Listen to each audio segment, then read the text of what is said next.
శతాబ్దాలుగా ఆయన పేరు పురాణాల్లో మారుమోగుతోంది. అమరత్వమే వరంగా పొందిన యోధుడు, కానీ శాశ్వత బాధనే శాపంగా మూసే వ్యక్తి. అమరమైన ధైర్యానికి ప్రతీక, కర్తవ్యం మరియు దుఃఖం మధ్య విరిగిపోయిన ఆత్మకు దారుణమైన ప్రతిబింబం అశ్వత్థామ.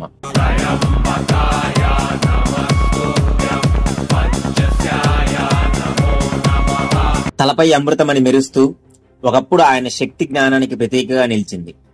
కాని అదేమని ఒక శాపం కూడా అయింది.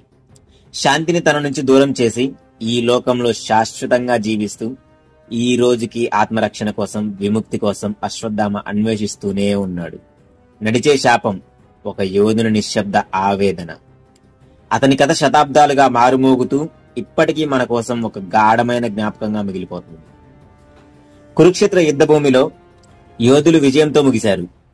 కొన్ని కథలు మరణంతో ముగిసినప్పటికీ ఒకరి కథ మాత్రం కాలానికి అతీతంగా అలా ముగియకుండా కొనసాగుతూనే ఉంది. అదే అశ్వత్థాముడి కథ. గురుద్రోణుడి కుమారుడిగా పుట్టి దైవ సమానమైన శక్తిని పొందిన యోధుడిగా పెరిగాడు. కాని ఈ కథలో మిగతా వారిలా మరణంతో అంతం లేదు. ఇది శాశ్వత శాపంతో అస్తిత్వం కోసం పోరాటం చేస్తూ మలుపు తిరిగిన యోధుడి కథ, మన అశ్వత్థాముడి కథ.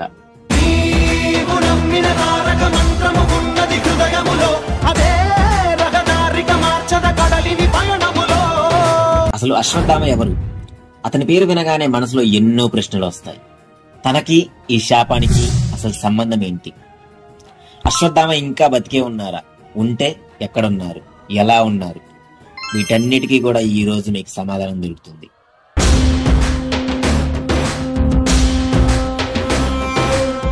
అశ్వత్థామ ఈ పేరు వినగానే మనకు ఒక శక్తివంతమైన యోధుడు, దారుణమైన ప్రతీకారం, అలానే నిత్య శాపగ్రస్తుడిగా ఉండే ఒక ఆకారం, ఒక అవతారం గుర్తొస్తుంది. కానీ ఈ మహానుభావుడి జీవితాన్ని పూర్తిగా అర్థం చేసుకోవాలంటే అతని పుట్టుక వెనుక ఉన్న కథనాన్ని కూడా తెలుసుకోవాలి. అశ్వత్థామ ద్రోణాచార్యుడు మరియు కృపి దంపతుల ఏకైక కుమారుడు. ఈ ఇద్దరు మహానుభావులు ఆధ్యాత్మిక శక్తులు, ధర్మాన్ని ప్రతినిధిస్తున్న వాళ్ళు. కేవలం సైనిక శిక్షల్లోనే కాదు, జీవితంలోని విలువల్లోనూ చాలా గొప్ప మార్గదర్శకంగా ఉండేవారు. అశ్వత్థామ పుట్టుకలో అద్భుతమైన విషయం ఏంటంటే అతను త్రిమూర్తులైన బ్రహ్మ, విష్ణు, మహేశ్వరుల యొక్క ఆశీర్వాదంతో జన్మించారు. పుట్టుకతోనే తన తలపైన ఉన్న మణి, అలానే ప్రత్యేక శక్తులు ఉన్నాయని భావించేవారు. ఈ కారణంగా అతను భవిష్యత్తు జీవితంలో శక్తివంతమైన యోధుడిగా మారబోతున్నాడని ముందే ధృవీకరించేశారు. అతను పుట్టిన క్షణం కూడా చాలా అద్భుతంగా జరిగిందని చెప్తారు. పురాణాలు చెబుతున్న దాని ప్రకారం అశ్వత్థామ పుట్టిన సమయంలో ఒక గంభీరమైన శబ్దం ప్రపంచమంతా వినపడింది అని చెప్తారు. అది ఒక గుర్రం బ్రతకడానికి ప్రయత్నించే పనిలో చేసిన ఒక శబ్దం అని నమ్ముతారు. కానీ ఆ శబ్దం ఎందుకు వచ్చింది, ఎక్కడి నుంచి వచ్చింది అనేది మాత్రం ఎవ్వరికీ తెలియదు. అది ఒక దివ్యమైన సంకేతం అని అందరూ భావించి ఆ ఆశ్చర్యకరమైన శబ్దానికి గుర్తుగా ఆయనకు అశ్వత్థామ అని పేరు పెట్టారు. అశ్వ అంటే గుర్రం, బ్రతకడం కోసం చేసిన శబ్దం అని అర్థం.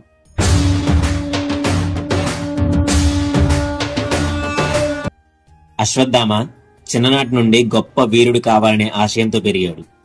అతని తండ్రి ద్వారా నేర్చుకున్న విద్య అతనిని మానసికంగానూ శారీరకంగానూ చాలా అభివృద్ధి చేసింది. యుద్ధశాస్త్రంలో ద్రోణాచార్యుడు చూపిన శ్రద్ధ, అనుభవం అశ్వత్థామను ఎంతో ముందుకు నడిపించాయి. అశ్వత్థామ ఎప్పుడూ తన తండ్రికి తగిన యోధుడిగా ఉండాలని కోరుకునేవాడు. దీని ఫలితంగా అతని శిక్షణా బలం రెట్టింపు వేగంతో సాగింది. ఈయన కేవలం తన తండ్రి వద్దనే నేర్చుకోకుండా యుద్ధ కళల గురించి మరింత లోతుగా తెలుసుకోవాలని, అద్వితీయమైన శక్తిని సంపాదించాలని ఆశించాడు. ఈ ఆరాధనలో భాగంగా శివుడి ఉపాసనకు ఎంతో ప్రాధాన్యతనిచ్చాడు. శివుడు అంటే సమస్త సృష్టికి శక్తినిచ్చే దేవుడు, ఒక సంహారకుడు. అశ్వత్థామ తన సర్వస్వాన్ని అర్పిస్తూ కఠినమైన తపస్సు చేసి శివుడిని ప్రసన్నం చేసుకున్నాడు. ఆ తపస్సు ఫలితంగా శివుడు అశ్వత్థామకు ఒక మహాశక్తిని ఆశీర్వదించారు. అది మరణం, అతనికి దూరమయ్యే శక్తి. అంటే అశ్వత్థామ ఎప్పటికీ చావును చవిచూడడు, కేవలం అమరుడిగా మాత్రమే ఉంటాడు. ఈ అమరత్వం అంటే సామాన్యంగా ధైర్యం, సాహసం మాత్రమే కాదు, జీవితంపై ఒక భారం కూడా. ఎందుకంటే ఎప్పటికీ మరణం లేకపోవడం అంటే జీవితంలోని అన్ని ఆనందాలు, కష్టాలు, బాధలను ఎదుర్కోవడం. ఈ శివుని ఆశీర్వాదం అశ్వత్థామను మరింత ధైర్యశాలిని, పరాక్రమవంతునిగా మార్చింది. కానీ ఇది ఆయన జీవితానికి శాపంగా కూడా రాబోతుంది.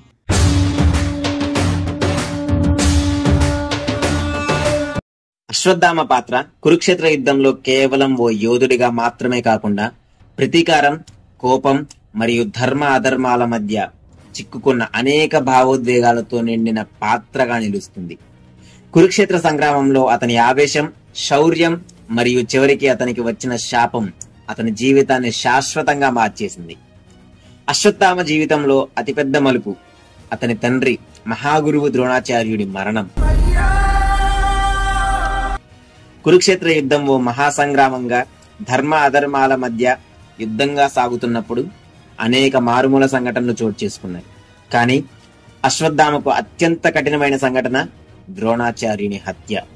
ద్రోణాచార్యుడు ఒక మహాగురువు, ఒక అద్భుతమైన యోధుడు మాత్రమే కాకుండా ధర్మాన్ని పాటించే వ్యక్తి. అతను కౌరవులకు, పాండవులకు బోధించిన అనేక విద్యలు, ధనుర్విద్యా నైపుణ్యం అన్నీ అతని గొప్పతనాన్ని ప్రతిబింబిస్తాయి. కానీ అదే పాండవుల చేతిలో తన తనువును చాలించాల్సిన క్షణాలు వచ్చేశాయి. కురుక్షేత్రమే రణరంగమై హోరున యుద్ధం జరుగుతుంది. ఇంతలో ద్రోణుడికి ఒక మాట వినపడుతుంది. అశ్వత్థామ హత కుంజరః. తన కుమారుడు మరణ వార్తను నమ్మి అక్కడికక్కడే కుప్పకూలిపోయాడు. నిరాశతో తన ఆయుధాలు వదిలాడు. ఈ అప్రమత్త సమయంలో దృష్టద్యుమ్నుడు ద్రోణాచార్యుని హత్య చేశాడు. ఈ వార్త అశ్వత్థామ హృదయాన్ని చిదిమేసింది. తన తండ్రి మరణం అతనిలో ఓ అపారమైన కోపాన్ని, విషాదాన్ని రగిలించింది. ఆ క్షణం నుండి అతను ప్రతీకార తాపత్రయంతో నిండిపోయాడు. తండ్రిని కోల్పోయిన బాధ అతని ఆలోచనలను, ఆత్మను కుదిపేసింది. పాండవుల పట్ల ఉన్న ఈ వ్యతిరేక భావం అతనిలో భీకరమైన ప్రతీకారం కోసం ఆవేదనను సృష్టించింది. ఈ అతి దుఃఖంతో అశ్వత్థామ ప్రతీకారం తీర్చుకోవాలని నిర్ణయించుకున్నాడు. అయితే ఆ ప్రతీకార ఆవేశంతోనే అతను ఒక పెద్ద తప్పు చేశాడు. యుద్ధం ముగిసిన తర్వాత పాండవుల శిబిరంపై రాత్రి దాడి చేసి పాండవుల సంతానాన్ని, ప్రత్యేకంగా ద్రుపదుడు, పాండవుల పిల్లలను చంపాడు. ఈ దాడి ఒక అమానవీయ చర్యగా అతని కోపానికి ప్రతీకగా నిలిచింది. పాండవులను నాశనం చేయాలనే ప్రతీకారం అతనిని ఈ దారుణమైన పని చేయించింది.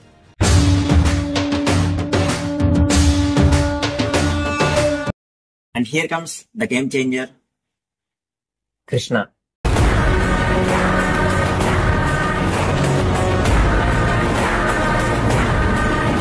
పాండవుల శిబిరంపై జరిగిన దాడి తర్వాత అశ్వత్థామ పాండవుల పిల్లలను కూడా తన ప్రతీకారం కోసం బలి చేయడం మహాపాపంగా మారింది. ఈ అమానవీయ చర్యతో పాండవులు దారుణమైన శోకంలో మునిగిపోయారు. తమ పిల్లలను కోల్పోవడమే కాకుండా ఉత్తరా గర్భంలో ఉండే శిశువును కూడా కోల్పోవడం వారిని కుదిపేసింది. శ్రీకృష్ణుడు ఈ ఘోర పాపం చూసి అశ్వత్థామకు శిక్ష విధించేందుకు సిద్ధపడ్డారు. అశ్వత్థామ చేసిన దాడి కేవలం యుద్ధ నియమాలను మాత్రమే కాకుండా నైతికతను కూడా దాటింది. అమాయక బాలలను, పాండవుల పుత్రులను హత్య చేయడం అతనికి ఒక కృపలేని మనిషిగా మార్చింది. ఈ కారణంగా అశ్వత్థామకు ఒక శాశ్వత శాపాన్ని విధించాలని శ్రీకృష్ణుడు నిర్ణయించారు. శ్రీకృష్ణుడు అశ్వత్థామను శపిస్తూ ఇలా అన్నారు: నీవు ఎన్నో యుగాల పాటు ఈ భూమి మీద నరకయాతన అనుభవిస్తూ నిశ్చలంగా ఒంటరిగా తిరుగుతావు. నీ శరీరం ఎప్పటికీ మానదు. తగులుతూ రక్తస్రావంతో నరకం వంటి బాధలో నీకు ఈ శాపం శాశ్వతంగా ఉంటుంది. నీవు ఎప్పటికీ చావు పొందకుండా మరణం నీకు దూరమై ఉంటుంది. నీ పాపం కారణంగా నీకు ఎప్పుడూ శాంతి, సుఖం లభించదు. ఈ శాపం అశ్వత్థామ జీవితాన్ని శాశ్వతంగా మార్చేసింది.